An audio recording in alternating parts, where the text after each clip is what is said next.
Sonbaharın gökyüzünde beklenmedik bir misafir belirdi. C2025 R2 yani Swan isimli kuyruklu yıldız.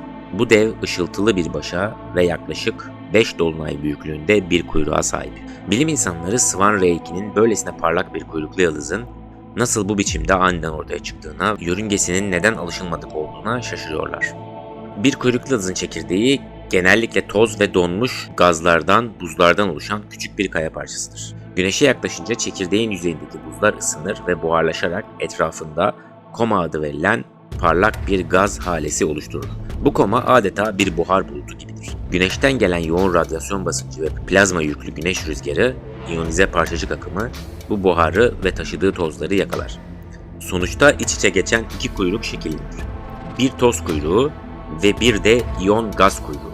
Toz kuyruğu güneş ışığını doğrudan yansıtırken, iyon kuyruğu içerdiği iyon moleküllerin manyetik alan çizgileri boyunca parlayarak görünür hale gelir. Bu kuyruklar her zaman güneşin aksi yönüne uzanır. Çünkü güneş rüzgarı parçacıkları kuyruklu yıldızı itmektedir. Perihelion en yakın geçiş noktası önemlidir. Swan R2'nin perihelyonu 12 Eylül 2025'te 0.503 AU astronomik uzaklık yaklaşık 75 milyon kilometre uzaklıkta gerçekleşti. Bu Güneş'e çok yakın bir geçiştir. Merkür yörüngesinin içindedir ve güçlü ısınma sonucu kuyruk ve koması hızla güçlendi. İşte bu yakınlaşma kuyruklu yıldızın o devasa kuyruğunu şekillendirdi. Swan R2, SOHO Uzay Teleskobu'ndaki Swan kameralarının Eylül 2025'teki görüntülerinde tesadüfen keşfedildi. Ukraynalı amatör astronom Vladimir Bezukli 10 Eylül'de Swan'ın halka açık fotoğraflarını incelerken Güneş'e çok yakın parlak bir leke fark etti. Bu aslında Güneş'e doğru hızla yaklaşan yeni bir kuyruklu yıldızdı. Bu keşif Uluslararası Astronomi Birliği tarafından C2025 R2 Swan adıyla resmen ilan edildi. Yaklaşık 5.9 ila 7 arasında bir parlaklığa sahip olduğu gözlemlendi. Şu anda çıplak gözle görülmesi zor olsa da dürbün veya küçük teleskoplar ile rahatça izlenebiliyor. Görüntülerde belirgin bir hale ve ince ama etkileyici bir kuyruk göze çarpıyor. Swan R2'nin yörüngesi uzun dönemli bir kuyruklu yıldız özelliği gösteriyor. NASA JPL hesaplamalarına göre bu kuyruklu yıldız Güneş etrafında tek turunu yaklaşık olarak 22.554 yılda tamamlıyor. Başka bir deyişle bu ziyaret bir insan ömründe bir daha yaşanmayacak derecede nadir bir olay. Eğer bu geçişten sağ çıkarsa bir sonraki kez yaklaşık 24.579 civarında geri dönecek. Bu olağanüstü uzun bir periyot. Swan R2 nadir bulunan bir uzun dönem kuyruklu yıldızı yapıyor. Swan R2 dünyaya 20 Ekim 2025 civarında en yakın yaklaşımını gerçekleştirecek. O zaman yaklaşık 0.26 ile 0.27 astronomik uzunluk uzaklıkta olacak. Yani yaklaşık 34 ila 40 milyon kilometre.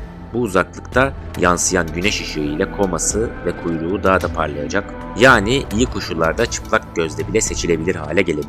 Peki Swan R2'yi bu kadar olağan dışı kılan ne? Öncelikle boyutu ve parlaklığı.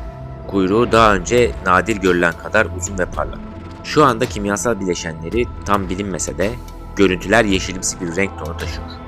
Bu genelde diatomik karbon ve siyanür gibi moleküllerin güneş ışığıyla iyonlaşmasından kaynaklanır. Yani Swan R2'nin düşük sıcaklıkta donan buzu yakın geçişte hızla ısınarak hidrojeni ve karbon bileşiklerini uzaya püskürtüyor. Ve güneş ışığıyla iyonlaşan bu gazlar kuyruğunun rengini veriyor. Ayrıca Swan R2'nin yörüngesi Güneş'e oldukça dik bir açıyla geliyor. Bu da yakın geçiş sırasında parçacıklarını farklı bir geometrik açıdan serbest bırakmasına neden oluyor. Sonuçta oluşan kuyruk normal koşullarda beklenenden bile daha net ve sıkı tutulmuş görünüyor. Güneşe yakın olduğu anlarda kuyruk solunum yapar gibi sürekli şekil değiştirerek güneş rüzgarı ile dans eder. Bu dinamik etkileşim adeta kuyruklu yıldızı bir uzay tozu feneri gibi ışıldatıyor ve bilim insanlarına içeriği hakkında ipuçları veriyor. Bu sıra dışı özellikler bir grup araştırmacıyı ilginç spekülasyonlara yöneltti. Acaba Swan R2 gerçekten doğal bir buz kütlesi mi yoksa uzay aracı olabilir mi? Bu bağlamda şu teoriler gündeme geliyor. Yapay bir uzay sondası, birileri bu uzun dönemli kuyruklu yıldızı bilinçli olarak güneş sistemine göndermiş olabilir. Kendini tamir eden bir uzay gemisi. Buzlu yüzeyler altında gelişmiş teknolojiler, yörüngede rejenerasyon sağlıyor olabilir. Güneş enerjisi toplayan bir makine. Güneşe ulaşmak için tasarlanmış bir toplayıcı mı? Avi Loeb gibi gökbilimciler bu fikirleri hafife almıyor.